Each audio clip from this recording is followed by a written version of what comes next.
shove, all right, Russia is not, all right, it's not like Germany interfering in our elections. I keep hearing that equivalence. What if the liberals had like Germany helping them? It's not that. Russia has a long, long history with America, as we all know, and the Kremlin is not going to, they have no empathy for America, is long story short. And that is, they have no empathy or no reservation about our system of government. They have no respect for it whatsoever. I mean, and this is something I think it troubles them and it worries them because, Russia can actually do something about it. It's more than just talk. They have absolutely no incentive to stop helping Trump. I mean, everyone needs to realize that. But anyways, thank you, man. I just want to throw that out there. Bye. All right. Appreciate you. Folks, her new book is out. Join us on Facebook, Twitter, and YouTube for our stream. Also on Instagram, Minister with 2 T's. My very special and honored guest has been a White House correspondent for the American Urban Radio Network since the Clinton administration. She can be seen daily as a political analyst for CNN. She's been featured in Vogue, Cosmopolitan, Elle magazines, as well as New York Times, Washington Post, and Politico, to name a few. She was a 2017 National Association of Black Journalists Journalist of the Year. And we want to express our deepest sympathy and condolences to her. April just funeralized her father. Was it over the weekend, April? Over the weekend, yes. God bless him. My daddy's gone, yeah. Yes, and you know what? People always say, wow, they love me. But you know what? They love my dad because I got my heart from my mom, and I got my courage from my daddy, and we just laid him to rest. And my father would be the first one to tell you if it's right or wrong, and he'd let you know in a loud way. Yeah. So, I got my heart from my mother. Well, and courage from my daddy. And I know how proud he must be of you. To see the accomplishments you've made. So I know you did him well. I know that did him very well. Yeah. And in the book of the acknowledgments, I said, Mommy and Daddy, all I ever wanted to do is make you proud of me. I hope you are, and I love you both so much. Mommy, I hope you receive that in heaven, and Daddy, I hope you feel that here on earth. Amen. Well, he felt it on earth, and we just transitioned, and God is good in the midst. The book, folks, by April Ryan, Under Fire, reporting from the front lines of the Trump White House. It's very interesting, April, because you take us through a bit of history. You take us back to 2016 and how this all came about. And you acknowledge, which I think is important for us not to forget in the midst of all of this, because some people say, well, what if Mueller does find anything? The Republicans aren't going to do anything to Trump. But the fact of the matter is, as you chronicle, he never was their favorite in the Republican Party. He was not their favorite, and that's what people forget. Mark, you're so right. In the first chapter, I bring it in how the black journalists had a meeting at the RNC. They were trying to, and this is the crazy piece people don't realize. The RNC, the Republican National Committee, was trying to galvanize the black community to vote for Trump. And they pulled together influential black journalists in this nation who people listen to, white and black, but a lot of black people listen to. I remember that night Wes Lowry was there. That's the first time I met him. And also Yamiche Alcindor. That was the first time I met her. And then others like Lauren Victoria Burke. I was there. It was a very interesting night. And we were talking with Ryan Priebus and Sean Spicer, and they had a lot of the top black influential Republicans there. And they were talking about how, before, and I still have the chart. I have a picture of the chart that they, on the dry erase board that they did, about how, if we had the black vote, we would have won this, we would have won that, and how the black vote factored in. And then I remember vividly asking Sean and Ryan, I said, and they were sitting back like they were the kingmakers, like they knew that this was going to happen. Mm-hmm. They had the formula, and they were leaning up against the wall. And I remember asking them, I said, wait a minute. In this field of 25,000 candidates that are running for Republican office, as a Republican for president, I said, you have one that is standing out, that is divisive. And he's not worrying about these numbers. He's not worrying about anything. And I was talking about Donald Trump. And I'll never forget, Ryan said, well, he will have to use our data if he becomes the nominee. And we will bring him in line then. It never worked the way they thought. And I'll never forget that. They thought that they could rein Donald Trump in on matters of race, all this division and divisive talk, by making him use their data. He never needed their data because he went after what is called the forgotten man, the forgotten white man, the presumed forgotten white man. So, April, when did you become the target of this administration? How early did that happen? I don't assume it just happened like, a few weeks ago. When did that really come about? Well, it came about, let me say this. We've known during the campaigning to president, during the time when he was essentially thought of as the number one candidate, that he didn't like the press. And speaking of Donald Trump, then candidate Trump, then civilian Trump, okay? Civilian Trump turned politician, like in the blink of an eye. We knew he didn't like the press. But the dynamic really started getting hot for me. It started getting red hot. And the white hot came during the administration. But it got red hot for me when I had a so-called friend who was very close to who he termed as DT, Donald Trump. And that friend wanted to prove to them that they were in their camp, that she was in their camp, because she was a Clinton-loving, Obama-loving, Clinton twice, Clinton Bill, Clinton Hillary, and Obama-loving Democrat for a mighty long time. And then, but tried to show that she was loyal to her friend Donald Trump. And one of the ways that she could prove that she was loyal to them is by chopping off the head of her friend and serving it up on a platter to her friend Donald Trump. And that being your head. My head. To prove to them that she was. They never trusted her. They never liked her. I was even hearing that. And I even warned that person that they didn't like her. And she's like, oh, the blood of Jesus is around me, and I'm fine because DT likes me. I said, okay. But then she came up with these lies. Now, wait a minute. Are we at liberty to disclose who this is? You can tell who it is because I talk about it in the book, but I'm not using her name out of my mouth. We're talking about, are we talking about Omarosa? We're talking about the one who has the tapes. Yes, the video tape. But I didn't know she was a Clinton and Obama loving person. Oh, you didn't know that? No. Well, let me say this to you. Okay. Yes, she campaigned heavily for Barack Obama when he first ran. She campaigned for Hillary Clinton when she was running at one time. Not only that, I met Omarosa when we were both working at the White House. She was working for Al Gore, and I was in the press during the Clinton years. She would call me when Al Gore wanted me to interview him, rather. Okay. And when he wanted to get together and wanted to sit down for interviews. And, of course, me being in the black press and being at the White House, they would call me quite a bit because they wanted to get their message out because they knew that a lot of mainstream media wasn't on a lot of the stories that I was on. So she would call me quite a bit. We became friendly, but our friendship really strengthened over the years as we would be in different places and we would see each other. Because, there was one point I would see her, and then another point she was gone. But at that time, I didn't know she had sharp elbows in that White House. She failed up, meaning she was fired several times and was moved out. She had sharp elbows in it. I didn't know it. Wait, she was fired several times in the White House?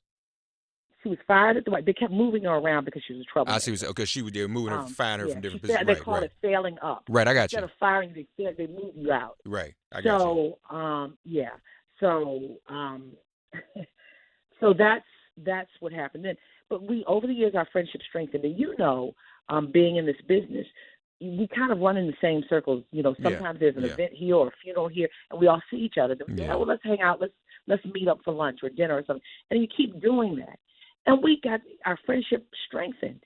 I mean, we were very close. I loved this person at one time as a sister. My family met hers. Hers met mine. We were close. But I don't know. I believe money trumped friendship. I believe power trumped friendship. Mm-hmm. So she called herself being upset when she saw my name in the WikiLeaks. Okay, a lot of reporters' names were in the WikiLeaks. I did reach out to John Podesta and Karen Finney to say, what is Hillary Clinton going to do? Because what's her stand? Let's have black reporters have lunch or dinner with Hillary Clinton to find out where she's, because the black community wasn't really is enthusiastic about her, as being the Democratic nominee, and I wanted to find out what was going to, as a reporter should. But see, what WikiLeaks doesn't tell you is that I was emailing Omarosa, Donald Trump's secretary, and others for an interview with Donald Trump. I went even on social media. Mr. Trump, I want an interview with you. Right. They don't tell you that I was talking to Ted Cruz's people. They don't tell you I was talking to Ben Carson's people. They don't tell you I was talking to trying to get Jeb Bush. They don't tell you all that. But it makes you seem like I'm just in bed with her. So Omarosa allegedly got upset about that. She was telling our mutual friends and spreading this lie that the WikiLeaks came out and that I was taking money from Hillary Clinton. That is a career ender. Now that's supposed to be a friend of mine. Okay. She lied on me. So then I started pulling away. And then she's like, oh, well, I want you in my wedding. And I was like, no. I never told her that. But I was telling my family, I said, so you're going to be in a wedding? I said, no. They said, you need to stay as far away from her as you can. Mm-hmm. Mm-hmm. And I didn't do her wedding. I didn't do anything with her. And I started pulling back. She wanted to kill my career. And not only that, she had one of her close friends call me and say, oh, sis, the word is going around. I said, no, it's not. It's only coming from almost. Well, if you need somebody to represent you, I can do it. The unholy alliance. Now, imagine if I would have let that person represent me as my attorney. And Omarosa and her friends, they were trying to nail a coffin shut. And by the grace of God, I had enough sense to walk away from all of them. Yeah, and you did very gracefully. Now, a caller actually called earlier. This is the person, and this is the, wait, hold on. This is the person who's got audio and videos. And she taped me when we got into the fight, when all of this fell out between the Oval Office and the press office. So she's been taping from a long time. And in the Washington Post, she said, this is what we do. So she's learned from her friends how to tape people. But I tell you what, her tape of me, she only put the parts that made her look at. She didn't do the whole tape, Okay. so she had an edited tape. So I'm just letting you know. So don't if you're really feeling sorry for her, don't. I don't like the fact that Donald Trump called her a dog. No, but I will not. If it's me, she would not get a ticket to Wakanda. She does not get a ticket to the church social. Nor does she go to homecoming? Okay. No, and she's not invited at the funeral. No. I agree with you, and I'm not feeling any sympathy for her. I mean, I don't think Trump should have called her a dog either. Not a hero, not in my book, not at all. And we speaking of tapes, I mean, this was on the record. I asked her on October 10, 2016, about the N-word tape, and you saw how belligerent she was with me. Now, full disclosure. She was there and knew about it and still supporting him. She told us we were going to bow down to a man who was allegedly saying the N-word. Please. But just two things, though, because a caller called earlier, and then we're going to get off Omarosa because we want to talk about your book. We ain't promoting hers. Yeah, because but just two. But just two questions of clarification. One, I had a listener call this morning and tried to tell me that she actually worked in the Obama administration. That's not true, is it? I know she worked in the Clinton administration, but she didn't work in the Obama administration, did she? She campaigned. She was on. She didn't work in the Obama administration. She didn't work in the administration. She didn't work in it. She did. She worked on the Obama campaign. Yes, she did. A second question on the Kate Pearson tape. Do you know when that was recorded? I don't know. Look, let me say this to you. To be honest with you, and I'm being very honest with you, I don't want to hear those tapes because I have been taped, and I don't want to put out anything because I recuse myself from talking about those tapes. Christina Pearson and Lynn Patton, are not my friends Katrina. either. Lynn Patton was the one who called me Miss Piggy. Once again, Omarosa's friend. In that circle, they were doing Omarosa's bidding, okay? And now Omarosa's turned on them. But That's all I'm going to say. I just can't. but the important thing you're disclosing is April Ryan with us, folks. 25 minutes past hour. Her book Under Fire, reporting from the front lines of the Trump White House. Be sure to get this book. What you're saying to us now is that in order for Omarosa to remain in the White House and curry favor with the administration, she had to throw you, April Ryan, under the bus. Yes, she did, and she tried, and it didn't work. She even told Sean Spicer to stop calling on me. And Sean, at that time, we were still friends or friendly. And he said, I got you. You don't have to worry about that. I don't know what's going on between you two. Because there were issues in the black community that I wanted to talk to him about. He said, well, if you and Omarosa were friends, I could send you. And he even given me information. But Omarosa was bad-mouthing me throughout that White House. And even though she's gone, the residue lingers because Sarah Huckabee Sanders does not call on me. And I don't know. I have not done anything. But see, it's not even about – it's about the fact that I am not their base. And I ask questions that they don't like. But since when did we become a dictatorship where a reporter has to make you feel good when I ask a question? You know, we're the first line of questioning American president. We are part of the Constitution, the First Amendment. And it's not a mistake that freedom of the press was number one, not number two, but number one, not number three, but number one, not number four, but number one. Freedom of the press. We are a part of that accountability piece. Right. That is it. And unfortunately, you know, we have three branches of government that's supposed to be checks and balances. Well, the last piece is the force of state. And unfortunately, we've got so many people who want to be friends with the administration that they don't ask the questions. But yet we have other people. We are such a divided press corps now. You've got liberals, you've got conservatives, and then you got those. I consider myself trying to be the Walter Cronkite. That's the way it was, you know. And this is what this book is about. April Ryan, Under Fire, reporting from the front lines of the Trump White House.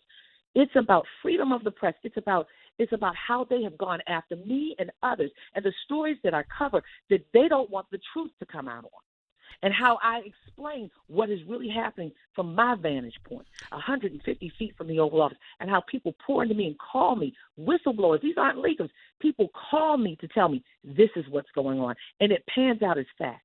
So if you want the truth, not a tape, and my book has receipts. It does indeed. What is your current status in the briefing room? Have they stopped calling on you altogether, or what? I don't care. I mean, she's tried to stop calling. I will raise my hand, and when it gets to a point, I have to scream out. I will. You saw it other time. I screamed out, and she just ignored me, and then she came back. Yeah. You know. But the bottom line is, I will not be quieted. There was a time when, and many of us will remember, and some of us don't because we're too young, but I remember Helen Thomas. I remember Dan Rather. I remember Sam Donaldson. I remember Ann Compton. I remember Bill Plant. I remember the stalwarts who would ask the question. And if the president tried to get back, they would throw something back at them. But now it's like everybody's so passive. And I'm like, you know, what is this? Do you not know who you are? You are a member of the White House press corps. It's about freedom of the press. It's about truth in reporting. It's not about slants. It's about giving the American public the information that they need. If they suppress me, you are not getting the answers to the questions that are needed for our community. And if they're doing it to me, trust me, they're going to do it to others. But see, here's the thing. They did not realize. They thought that I was this African-American woman who's from a small network and I wasn't going to stand. I can stand the heat. Yeah, clearly. Nothing. Clearly. I've had real life. I've had two parents die. I've had a divorce. I've gone through real life. I've been sick, almost died. This is nothing. Real life is what I need to be afraid of. I'm not afraid of this. What more can they do to me? But I'm going to ask the questions. So you mentioned that you hear from people. I don't know whether whistleblowers is the appropriate term. I think it is the appropriate term. It's not leakers. We are not, okay, and they're trying to say we're obtaining information illegally. We are not going into someone's file cabinet to get information. They are calling us and substantiating things with facts. They are trying to say, There's something wrong. Our democracy is shaking because they are doing this, they're doing that. This is not how it is. And especially when you have someone who's been there for over 21 years to know how the procedures, policies, and initiatives and the processes go, and they have changed everything. And it's not, and it's causing, there's cause and effect to a lot of things that they're doing. And we are at a pivotal time in this nation. We have got, at least we're active in four other countries.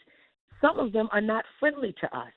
And then people aren't reporting. We are not allowed to report on those kind of things because we're dealing with a shiny ball. They want us to look at the shiny ball. And when we ask those questions about the fact that you're messing with North Korea, you're dealing with Iran, you're dealing with this one, you're dealing with that one, and our military is strapped, and we can't handle going into more wars. They don't want us to talk about that, but yet they want to talk about this parade, and then they try to take us off of that when it's just so much. It's crazy. But when you get to the truth, they want to knock you, try to discredit you, call you Miss Piggy. I like Miss Piggy. I'm not mad at that. But they want to do everything in their power to make you look bad, but the truth rises to the top.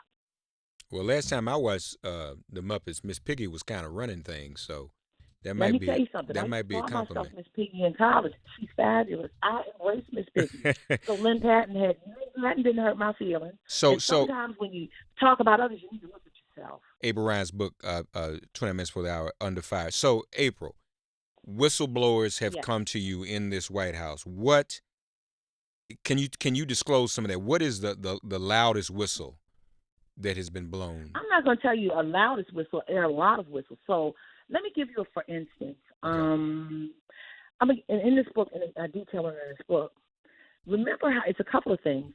You know how right now this Russia investigation is going on, and they're talking Michael Cohen and his tapes are featuring prominently, right? Right. Michael Cohen, the president's former attorney, personal attorney. Well, Michael Cohen introduced the president to a lot of people.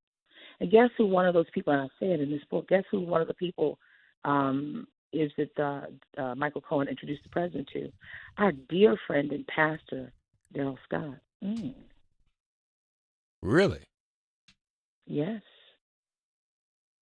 A whistleblower told me that. A whistleblower who's on TV quite a bit. I'm not going to say their name.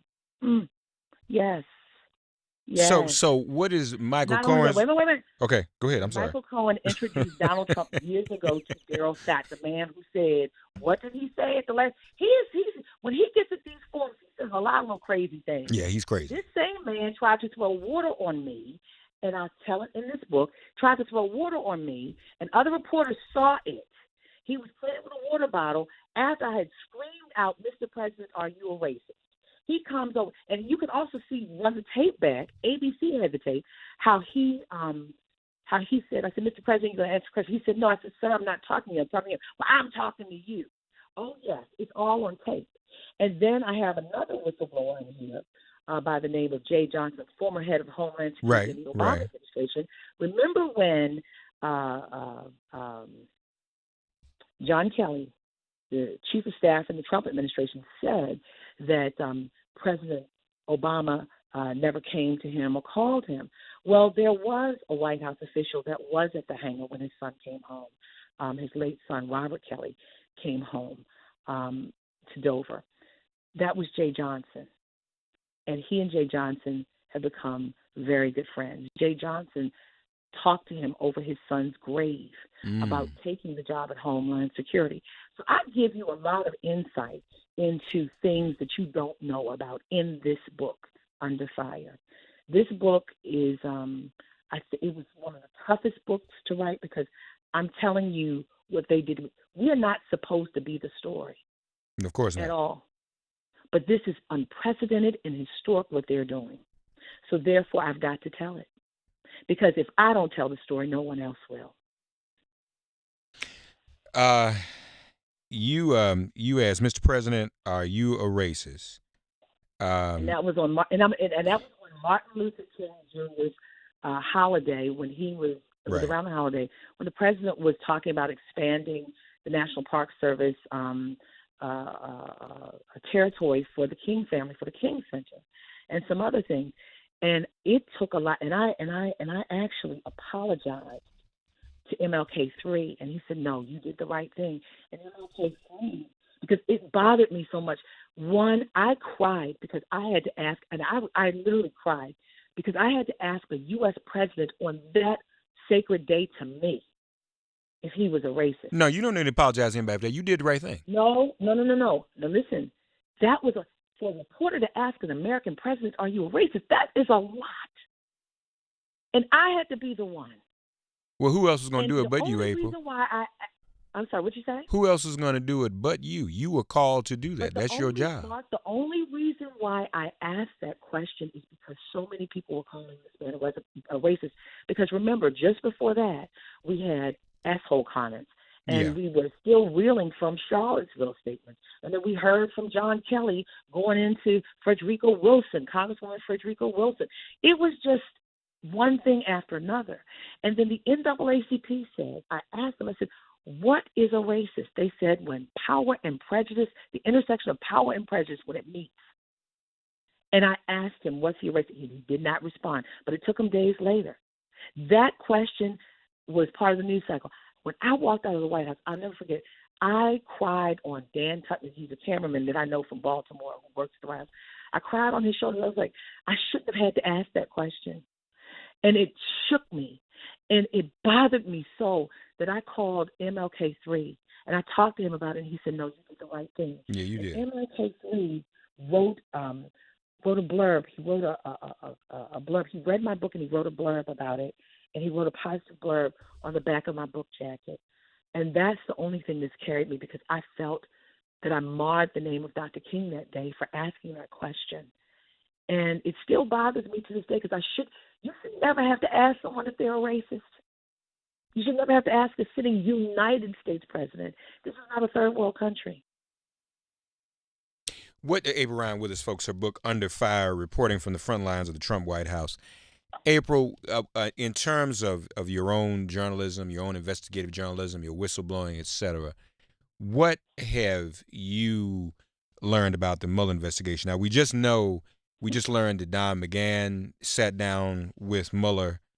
Do you know anything about Don McGahn or what his disposition is or what he might have done? Giuliani's representing that I don't know anything, but what I do know is that there are issues of conspiracy that they could be looking at, serious issues of conspiracy. Donald Trump could be an unindicted he could be named as an unindicted co-conspirator, and that's what's floating. I know that there are issues of fraud. Once this is done, there could be a Trump name associated to this Russia investigation. The president could wind up being an unindicted co-conspirator with some members of his family and others. This is huge. And there could be he may not be indicted, but there could be political ramifications in the House. There could be impeachment proceedings. How can you tell how nervous they are about it? What's the atmosphere like around the White House around that? Are they very nervous about this? They're upset. They're very upset. They're tense. The messaging, they don't know. They're trying to figure out how to message. And it's just really bad. But here's the thing. What they're doing is playing this out in the court of public opinion. But it's not about the court of public opinion. It's called the rule of law. There are laws that could have been broken. No, collusion is not the issue. No, you don't go to jail for collusion, but conspiracy, election fraud, election tampering, all that kind of stuff. All of that. And then other wire fraud, bank fraud. I mean, there's so many different things that could happen. Obstruction of justice. This is about the rule of law. And see, what bothers me is that people want to make this out to be a reality show. This is real life. And there are things called laws. I'm amazed at people who don't understand civics, government. I just think there are a lot of people who slept through those classes in school. I'm serious because now, and I see a large contingent, a large majority of the president's base supports him on Russia, but they're not listening. They think it's a conspiracy. One of our most sacred pieces of our democracy was tampered with by the Russians, and they're still working on doing it. Yeah. on making it happen. So this is not a joke. This is not just one party against another. This is real, and we'll see what happens. Mueller holds a lot of cards in his hands. So some people are saying it may happen soon. Others are saying it's going to be thought out. I don't know what's going to happen, but people are saying September could be really pivotal. We'll see. We will see. So I asked you, or let me back up a minute. You mentioned Cohen. I'm giving you a lot. You're giving a lot. You mentioned Cohen introduced Darrell Scott, which is yes, I is did. consistent with the Cohen It's in recording my we book. heard. So what does? And Darrell Scott never mentions it when I go on Twitter. He never mentions it, and he doesn't talk. I've got a video of how. Well, I'm not even. I did video Darrell Scott because he was very nasty to me that day. Right. And I did take a video. And it's the only video, and I still have it in my phone. I shouldn't be saying that. But certain people have seen it. So. Well, how did Cohen find him? How do they know each other? That's one thing.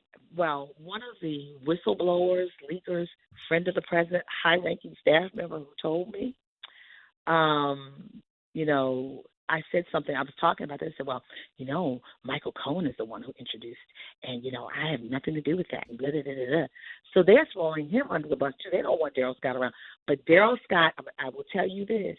I don't know the intricate details yet because that's still kind of hard to get to because they give you something, but then people clam up. But what I will tell you is that family loves him, from the president to Jared Kushner to all. They love Darrell Scott. Well, he's a minstrel for him. I mean, he's buck dancing for him. Of course they do. They love him. They love him. That's all I'm going to say. They love him. And that's been going on for years. Darrell Scott comes to the White House about once a week or however many times he can come. He finds out about events and bogarts his way in and says, well, if people don't want him to come, he's like, well, the president won't like this. Who are you? You're not an influencer. He's lost a large contingent of his church. Has he? He's got a lot. Yes. A large portion of the church has walked away from him.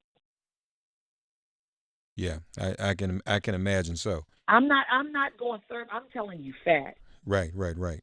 Folks, again, the book is available everywhere. Under Fire, reporting from the front lines of the Trump White House. So, again, you, from day to day, you can't count on being called on. Right, you just kind of have to go for it. I can't count on being called on. I can't count on anything happening. I go in there, some of the conservative reporters are very angry with me because I outed the fact that a young lady there, I didn't say her name, but everybody knew what happened. She said, oh, the only reason why, this is when I was getting called on, the only reason why April gets called on is because she's black. I'm like, well, what are you? Right. This was a black woman who said that, right? Yes, it was. Well, first of all, without disclosing her name, I'm trying to get you, because I text you this and you didn't respond because maybe you didn't have an answer. I don't know. But can somebody explain to me why a black woman would say to another black woman that you only getting called on because you're black? And she's black too, and I've seen her get called on, so I don't understand. Yeah, but see, the thing of it is, this is a young reporter who always would whine everybody. Oh, they didn't call him because they didn't see me. They see you. This young reporter wants to climb. I've been there 21 years. You just came here 2 days ago. Right. Sit down and take your time. Take your time. It's all right. So and dislikes me, whatever. I don't care. But and it's our company went up there and trying to say, oh, it didn't happen. Oh, it did happen because I didn't say the name. The reporter asked, and everybody told the reporter what happened. There were 2 instances, and I don't care if the reporter was or not. It happened. Everybody knows. So I'm not even worrying about it. So, the company can say what they want. The company is a joke, and so is she, in my opinion. So anyway, moving on. Do you have a tape of her saying that? Did you? There were people. The whole just witness place saw it. Just witness it. I literally walked into my area. I had my coat on. Didn't even get a chance to say hi. And the reporter who was talking to her, and I'm not from a major news organization, said, "Oh, April got called on." And there was another black person who said, "Oh, well, she only gets called on because she's black." I turned around and said, "What?" I try not to curse, but I cursed her that day. Okay, so let me ask you this, April. Speaking of tapes, so April Ryan with us, folks, Under Fire, reporting from the front lines. Y'all don't know the half of what I go through. No, I'm clear. So let me just ask you this.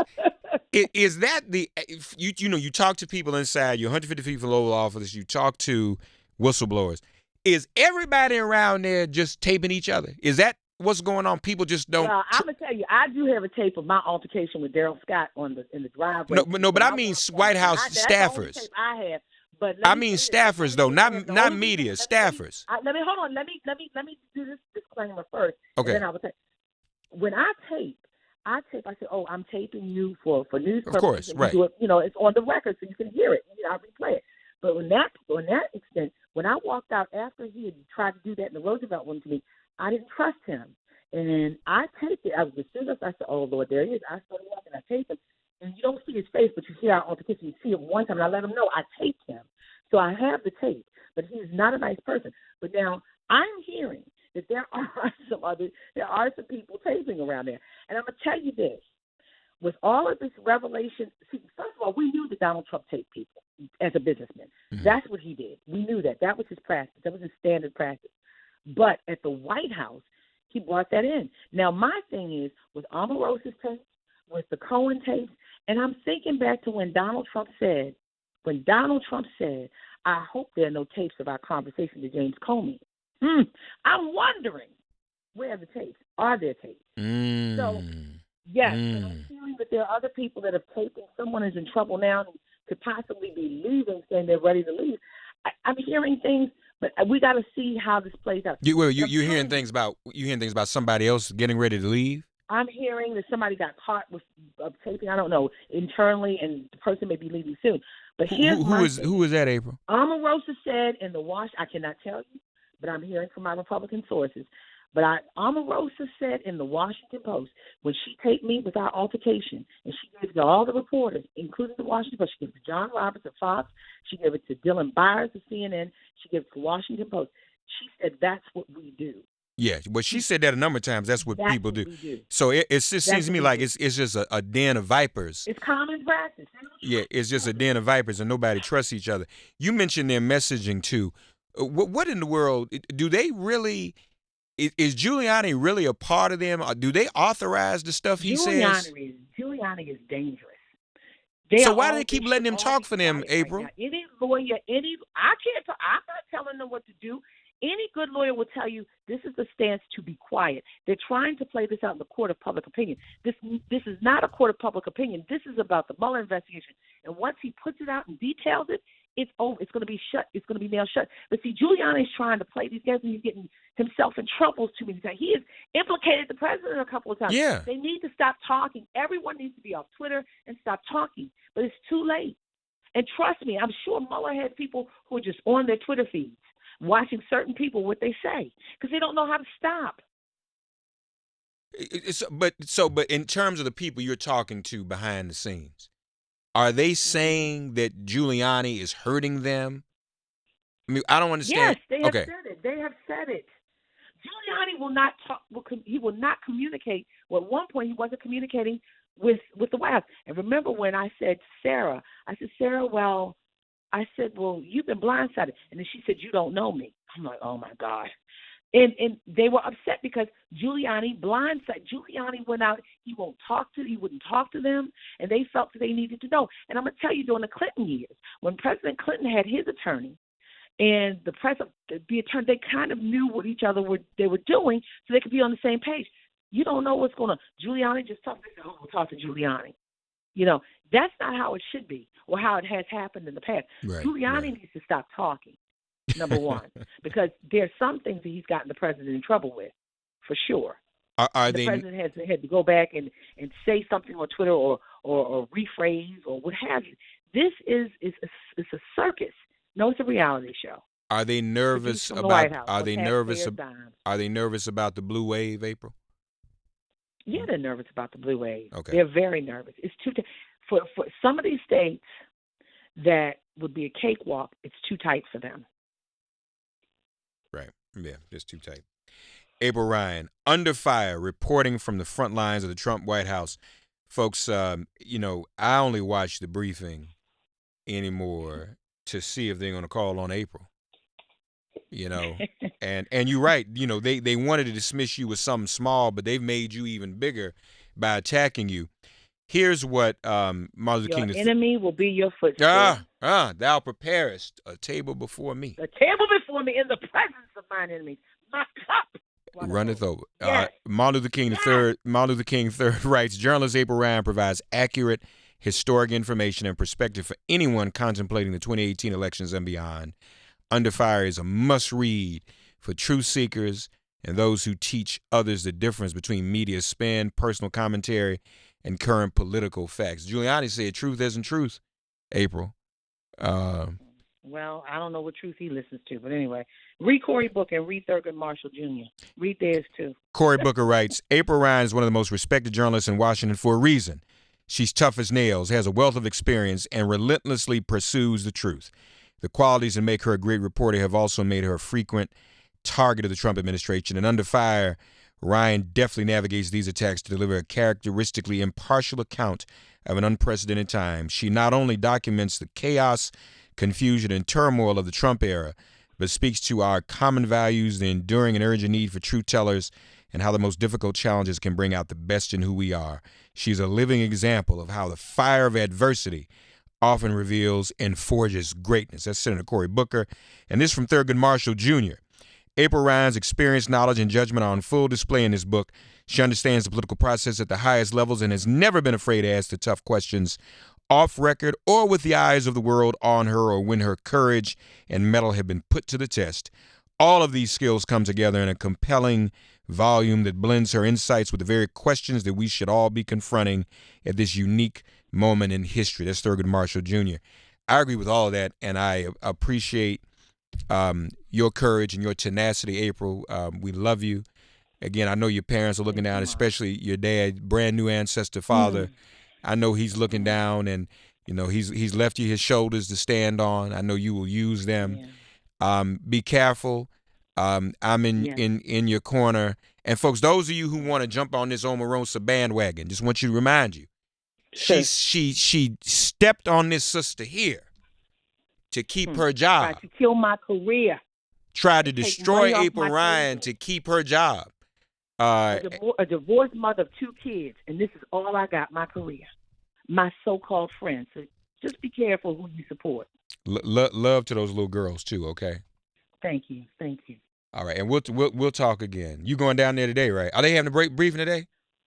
I don't know what they're having, but I'll be there. Because normally, in the real world, they'd have a briefing every day, right? But not this some days on some. When it's hot in the kitchen, they get out. But you know, last week I can say they did. I'm proud of Sarah. They did last week. Lord. You know, let's see if she calls them, because look, they've been going after black women lately. So let's see. Yeah. Maybe she'll try to use this to say, well, let's apologize to black women just by calling on April. We'll see. Yeah, see if that buys them some time. April Ryan, Under Fire, reporting from the front lines of the Trump White House. Everybody check it out. Love you, April. Love you, Mark. Thank you. Thank you so much. I'll be texting you. Yeah, I know you will. All right. And look, I'm like, why he asked me that? Yeah. All right. Love you. All right, Love folks. you too, April Ryan, our guest. Is this it? Why are we playing the music? If all minds are clear, it has been made plain.